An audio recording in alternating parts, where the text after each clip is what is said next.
And now for part 2 of the garden tour. One of, I'd say, 3.5 plots that I'm responsible for this year.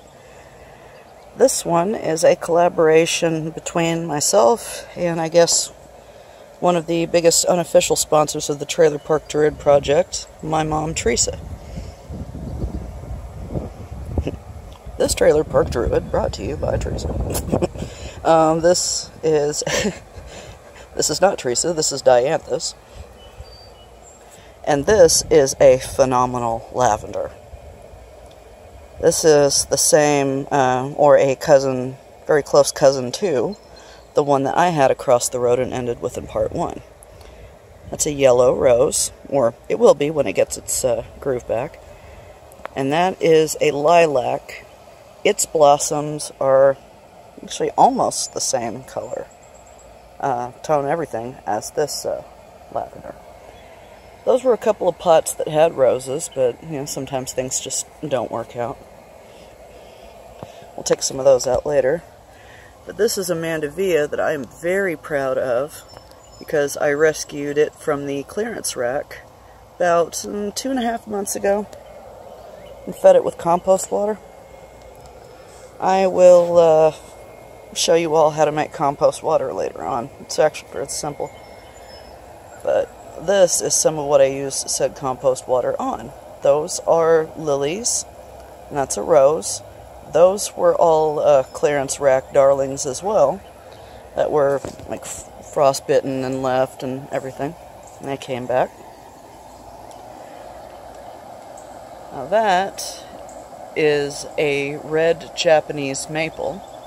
My mom installed that, I'd say, close to a decade ago. And she's had a few haircuts since, but it's just beautiful. And that is America. God, not that tongue. Those are zinnias. And America. America. Sorry, stupid. That's, it's kind of my goofy sense of humor on the show. That's, let's see. Sorry, taking a moment. There we go. Those are hollyhocks. Now, those are a new one to the garden as well. My mom had installed those. That is hibiscus. That was my Mother's Day gift to her. This particular variety is called a French vanilla, and it will open up. It has sort of white on the outside with red cores. And they're a dwarf type. Most hibiscus, like the one that I'll end with across the road, my Rose of Sharon, they get tall and wide. But one thing that stays fairly short and narrow are these butterfly milkweed. Those are also a tuberosa. Those are going to be, I think, your classic orange ones, if I recall correctly. Might get some, bear with the AC there, some Meyer lemon ones. And these are more zinnias. I don't know exactly what variety pack, you'd have to ask the maker. These are asters, a type of long, skinny, lanky aster. And these are some Tradescantia spiderworts, descended from a close to 30-year-old batch at this point that we inherited from my late Aunt Diane's estate. This is actually the mother to my bee balm across the road. This is Monarda fistulosa. They aren't quite as far along. Like, I don't see any pink in the blossoms just yet, but that beautiful bergamot with oregano smell, even from a few paces away you can pick it up. Then we got more asters and some more spiderworts. And here we got a bed in progress. Sweet peppers, I think. Yes, sweet peppers. And this is a bed in progress. Had to do a bit of cleaning up after a fire last year, but she's in great shape now. Those are lamb's ears. It's a valerian. It's the tall, lanky plant there is valerian. That's a wonderful medicine plant. I like that one a lot.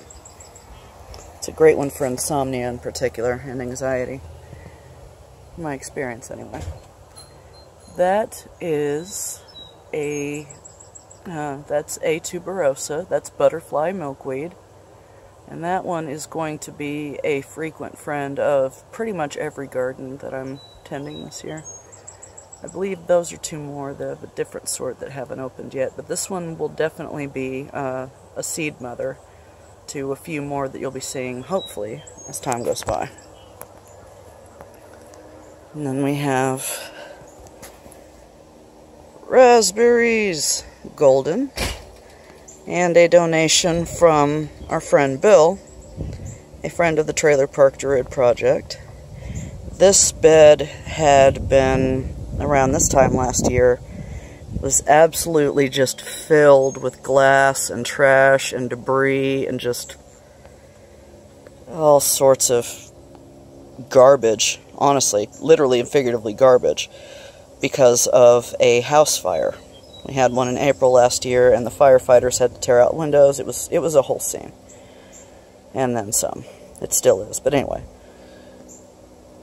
This is what we planted in place. The raspberries absolutely adore it. Put in new compost, and it's made a world of difference. Now this right here, oh, let me get a better shot of it, is clematis. Beautiful vining plant. And that's hosta. That's a frequent friend of the garden, especially Mom's gardens. And that is another clematis. That's a purple variety. If I remember right, she's a couple of years younger than her white cousin over there, so she'll be about that big as time goes by. And then, of course, our old friends tomatoes. Know them, love them, boil them, mash them, stick them in a stick. Let's see. This part of the bed is going to be getting kind of ripped up and torn through because it's got a lot of what's called creeping Charlie in it. It's a ground ivy is what it's called. And dandelions, those are a friend of ours, but make room for something new. A few dandelions are okay, but don't want to keep the whole yard surrounded with them. And then we'll end this section with an ivy plant that has been here. Mom planted this ornamental ivy a little while back, I think about 10 years ago, and it has needed a trim every single year since.